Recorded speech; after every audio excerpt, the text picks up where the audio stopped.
Hello नमस्कार. मी सुनील तुळशीरामजी सावडीकर, राहणार मुक्काम पोस्ट तिवरा. माझा सोमवारी सायंकाळी 7:30 वाजता गाडीवरून ॲक्सिडेंट झालेला होता.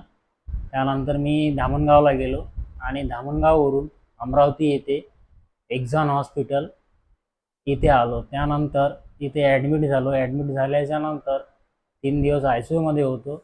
त्यानंतर माझी शोल्डरची जी रीड हड्डी आहे ते तुटलेली होती.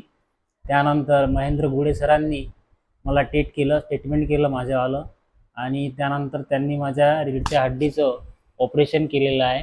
आणि आता सगळं व्यवस्थित आहे, सर्व व्यवस्थित आहे.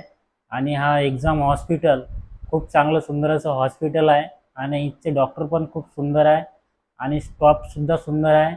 आणि तसेच सिस्टर जे आपल्याला दिवसाला सायंकाळी सहकार्य करतात, ते सगळे स्टॉफ मनापासून त्यांचं मी आभार मानतो.